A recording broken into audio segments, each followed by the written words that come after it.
The Super Nintendo was released in North America on August 23rd, 1991, and had 722 games released here in the States, with the launch titles being Super Mario World and F-Zero, just to name a few. So fast forward to September 29th, 1996, and Nintendo released Ultra 64. No, Rob, they switched the name to Nintendo 64. The new 3D graphics system was out, but Nintendo was still producing games for the Super Nintendo, and I wanted to showcase a few of them here today. What's going on, everyone? I'm Russ Lyman, and this is Rob. Hello, internet and newbies to the channel. If you're into retro video games, well, you're in the right place, because every week we put out new content. So please consider subscribing so Kid Icarus can get his wings. So let's get into this week's topic, which is SNES games after the N64 was launched. Tuesday. Okay, so we have a pretty large list that we have to tackle, so we're going to jump right in no particular order. We got Casper releasing in December 1996, and it plays like an adventure, I guess, platformer game. You got Casper here, and you can pick up some items to use against other haunted items. There's like haunted books.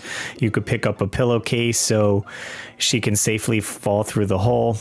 It's pretty interesting. If you like Casper the movie, maybe you'll check out the SNES game. All right, up next is Brunswick World Tournament Bowling. This is pretty surprising for a bowling game, I would say. It has lots of different options you can do. You could be professional bowlers, or you could create your own. So I made my own guy, change the clothes, pick your ball, and hop on the lane and throw the old ball around. It was actually pretty fun.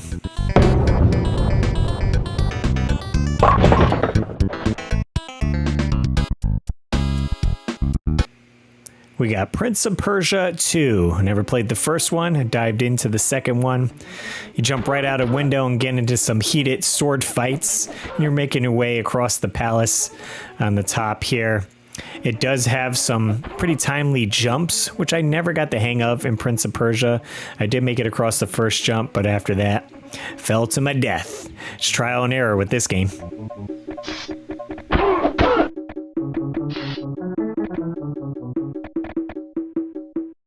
Yes, Lost Vikings 2. Now, I had never played this game before until I was capturing footage, and then I did a live stream of it and really enjoyed it. You take control of these 3 different characters. You can't move them at the same time, but they all have different abilities. And each level is kind of like a puzzle, so you have to block the fire here with the guy with the shield, and you slowly progress through the level. If one of them dies, though, you oftentimes have to start the whole level over. Now, Blizzard had a hand helping out with this game here, and it came out on PC and a few other places. It's a really fun one. Definitely check this one out. In celebration of the company's 30th anniversary, The Lost Vikings 2 was re-released for Microsoft Windows, Nintendo Switch, PlayStation 4, and Xbox One as part of the Blizzard Arcade Collection. Those guys look like a lot of fun. I would hang out with them. Well, one of them did have a robotic arm. We would hold hands. This is getting weird. On to the next game. All right, we got Mr. Do coming out in December 1996.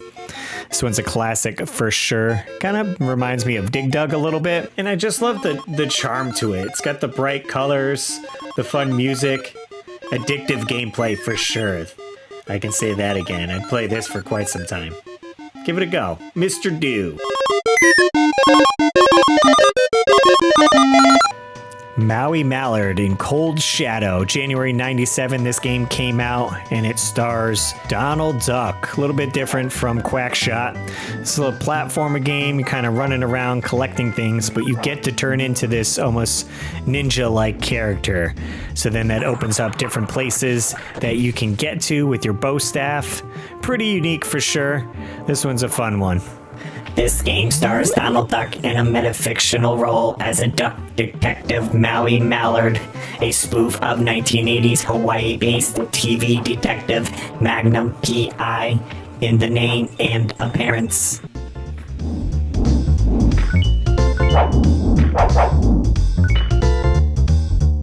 Up next, we got Oscar. Never heard of this one before. I think it was their combatants to Sonic the Hedgehog.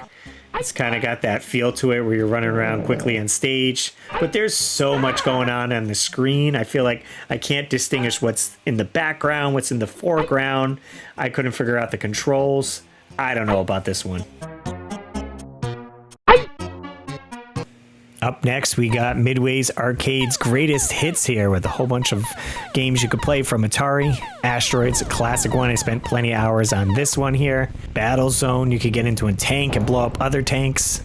You could jump over to Centipede. These are all certainly classic games you would see in the arcade and land up on Atari. You got Missile Command, a little stressful war game here. Great colors though. Breakout, pretty simple. And then lastly, you have Tempest, which I never played before, and it was a little hard to get used to using the controller instead of a joystick, but still pretty great collection.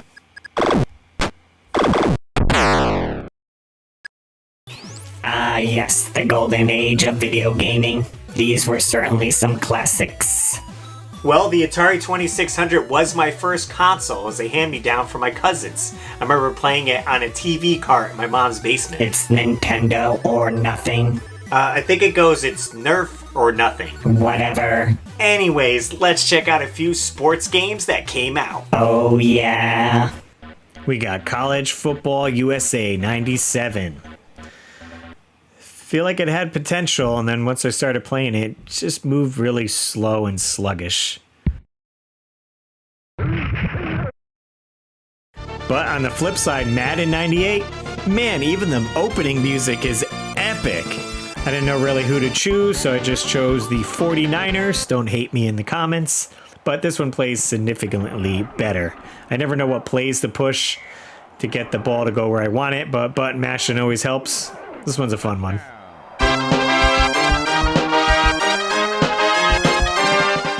Switching over to basketball, we got NBA Live 97.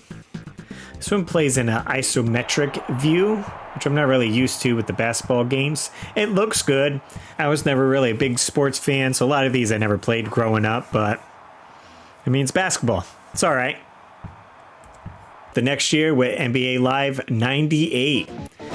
Changed the intro, but it still looks the same and plays about the same. I imagine it's just a roster update so you get those new players on your team. Well, game, we got NBA Hang Time. This is basically NBA Jam. If you're used to that in the arcade, plays exactly like NBA Jam. It's good times, fast-paced, action-packed, over the top. Raises up. Scores. All right, switching things up to hockey, we got NHL 97. Again, didn't play a lot of these games going up, but had to choose the Whalers. I'm from Connecticut. Let's go Whalers. This one plays pretty good. Controls nice. I like the view, and I scored pretty quickly, so I was happy with that. A sport. It's in the game. Then following up, we got NHL 98. Again, they release these every year just so you can get that roster update. Playing as the Mighty Ducks this time. Looks exactly the same, except you got those new players. Man,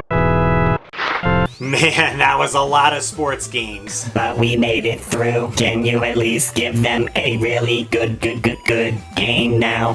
Hey, you got it. Here's an awesome one. All right, guys, Street Fighter Alpha 2. What a mega awesome game for the Super Nintendo. So many quarters spent in the arcade playing this one. Great new characters. You got your limit breakers. You do your special move. Let me know in the comments, guys, how many of you played this game in the arcade and was stoked to bring this home to the Super Nintendo. And apparently it makes use of the SDD1 chip for on-the-fly graphic decompression, but this version has loading times when entering the matches, while the sounds are loaded onto the chip itself. Since third-party publishers such as Capcom are increasingly concentrating on CD-based consoles outside of Japan, this version was published by Nintendo instead of Capcom.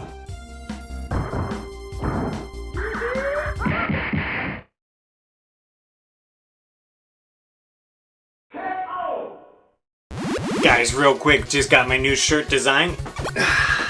Nice. It's got the NES controller and it says keep your world fun bit by bit. These are available in my shop. You can grab this one or Zombie Russly. This one's a classic. Also comes in black if you don't like the color, but I do enjoy the blue.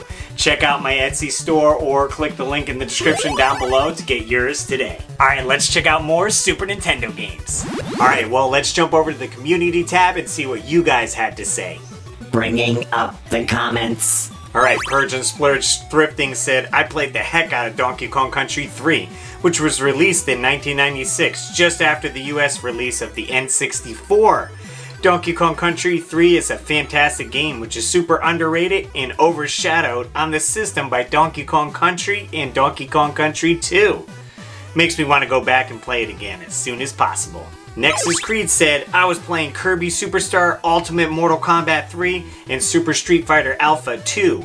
The first SNES fighter so big that it had load times between fights. Will Knox says, Donkey Kong Country 3, Mom got it on release for me. So awesome. Monterey says, I love talking about the Super Nintendo, NES, Sega Genesis, and the Xbox 360, my favorite consoles of all time.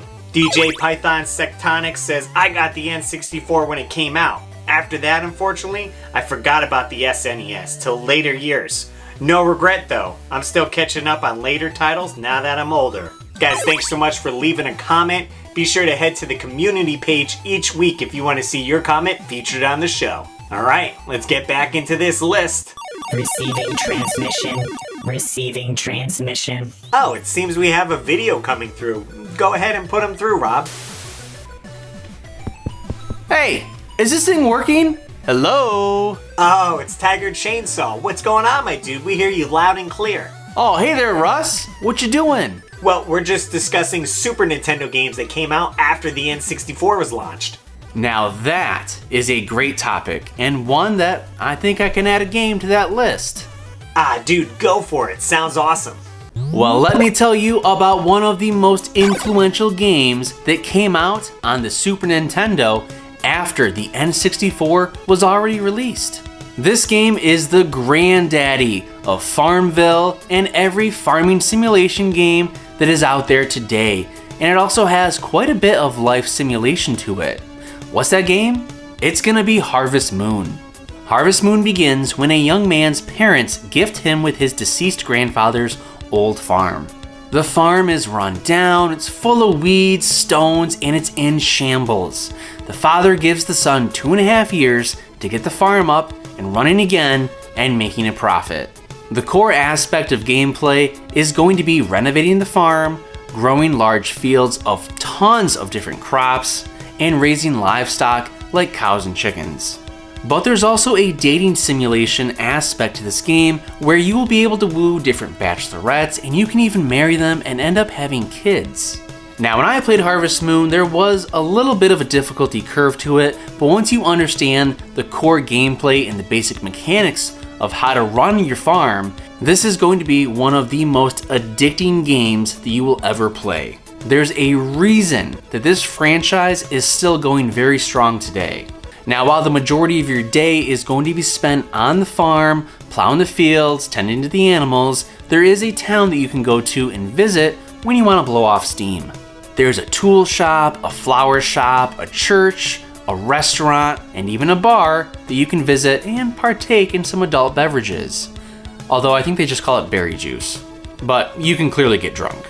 Once you're in a groove of dividing your time between the farm and the animals, it's time to turn that attention to getting a wife. It's really fun to kind of court the girls and learn kind of what they like. You can offer them gifts, and in the end, you can end up marrying one of them. Harvest Moon is such an addicting game, and it's full of secrets for you to discover, and you just never know what each day is going to bring. Harvest Moon did come out very late in the life cycle of the Super Nintendo, but those 2D graphics are gorgeous, and this is one of the best looking games on the system. Russ, if you haven't played this game yet, I highly recommend it, and Rob, you too can live out your farming fantasies with Harvest Moon. But are robots even capable of love? I don't know, but I still recommend it. Thanks for having me on, guys. Wow, Tiger Chainsaw, thanks so much for telling us about Harvest Moon. If you guys like list videos with retro video games, well, be sure to subscribe to his channel. Okay, let's jump back into the list. All right, we got classic Space Invaders here on the Super Nintendo. They offer a few different ways you can play the game. So you can choose this new mode where you can kind of see some space and a planet. Or you can go classic mode with black and white. Or even put some pop of color into your gameplay here. It's a classic arcade video game. Can't go wrong with Space Invaders. Try to get a high score. All right, sticking with the arcade classics, we got Arkanoid Do Again. This is a sequel, and man, they went over the top with the backstory on this. I was so surprised. The cutscenes here, just for a simple game of Arkanoid. Wow. And they implemented lots of new power-ups you can use to make the game more exciting and fun. Like this one here, turn my little paddle into a spaceship, and you can shoot the bricks so much easier. There's like 99 levels in this, so this keeps you going for quite some time. Pinocchio. Disney game here. That's a platformer. He plays the cute wooden boy Pinocchio, frolicking around and escaping enemies and jumping on platforms. It's not as great as Aladdin or Lion King, but they're still fun to be had. I'm a real boy.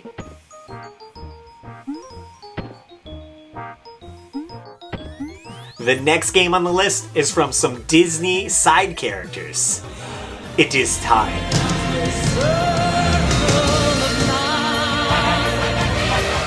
All right, we got Timon and Pumbaa's Jungle Game. This has a bunch of mini games that you can play.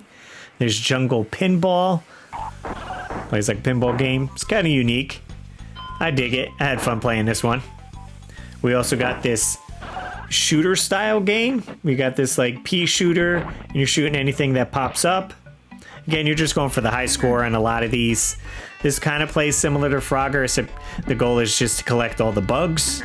And one of the last games is a vertical shooter where you're belching to break all the fruit and bugs that are coming, and you can use your tail to squish them as well. Well, mini games can be fun for a little bit. I'm Minnie. Do you think I'm fun? Yeah, Rob. Of course I do, buddy. Let's check out a few more games. All right, we got Realm that came out in December 1996. The cover looks pretty epic. You almost look like you're in Fallout with the way he's in his blue sweat jumpsuit here, but you get a couple different space guns shooting at bats and stuff, and you're making your way through the forest. I've never heard of this one before. Maybe give it a shot. Realm.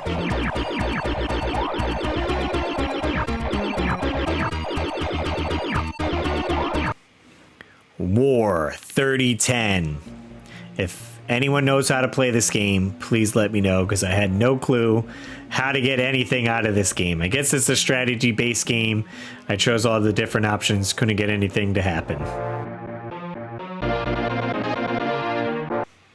We got Whiz. Choice word for a game, but you play as a rabbit in this isometric view, kind of giving me Snake Rattle and Roll vibes, a little bit of, what was the other game? Oh, Toe Jam and Earl. But you're basically running around on the board here. You have to get that cube to unlock a door that's further on the board, and you do have a time limit that's ticking down. The controls are very odd for me to get used to be able to move quickly around this board. Never heard of it before. I don't know, maybe people enjoy this one. Whiz, I feel like they didn't nail it on the name. On the other hand, Incantation. This one's a pricey game, and it looks fun. You play as this cute little wizard guy running around shooting different enemies, and you get an upgrade to your wand, so then you could shoot fire and other different things. Collect a whole bunch of coins. Real colorful. A lot of people probably never played this one. I never see a lot of people talk about it. Incantation. Check this one out.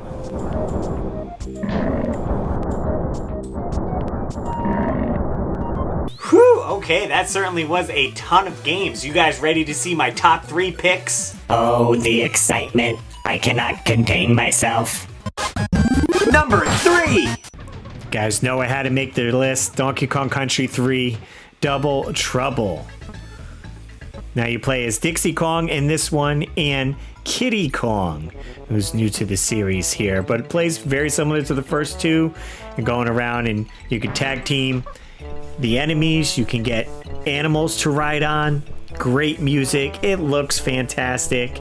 I didn't get to put a ton of time into this growing up, so I'm glad I have all three on the Super Nintendo so I could go back and enjoy these classics. What do you think, guys? Maybe I should live stream this one? Let me know in the comments down below. Maybe I'll do a live stream of this. The graphics and gameplay were most praised aspects of the game. Frank Bravo of GameSpot stated that the graphics were colorful, vibrant, and top-notch.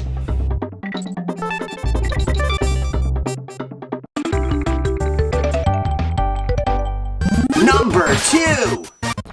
Oh man, we got Marvel Superheroes and War of the Gems. These are the Infinity Stones. We all know the story now, but back then, a lot of people didn't know about it. So you could play as 5 different characters. Had to choose my man Wolverine, going crazy with his claws on these robots. You got different stages. You can choose to go any way you want. Choose the order. Super fun beat 'em up, and it does a little bit more. Like, it just doesn't go left to right. You actually traverse higher up in the stage, so there's a little bit of exploration in this. Man, if you guys haven't played this game, definitely missing out. Give it a go. Throughout the levels, there are doppelganger enemies of Wolverine, Hulk, and Iron Man to fight against, as well as many other Marvel characters.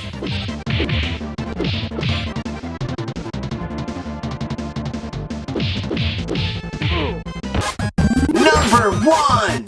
And oh man, we gotta pick Kirby's Dream Land 3 on the Super Nintendo. This game is so much fun. There's all these fun characters you can bring along on your journey to help Kirby. Kirby's just so lovable. I love the bright colors and the background looks awesome. That awesome music. Man, and all the different abilities that you can get by sucking up the enemies. But like I said, they added all these new characters you can get. You can jump on the back of a hamster, people. If you ever wanted to ride a hamster and eat other monsters, well, you can in this game here. Plus, you got your little blob friend. I'm in a fish. Are you kidding me? He's shooting fireballs. Guys, Kirby Dream Land 3. Check it out. This was the final first-party game to be published by Nintendo in North America.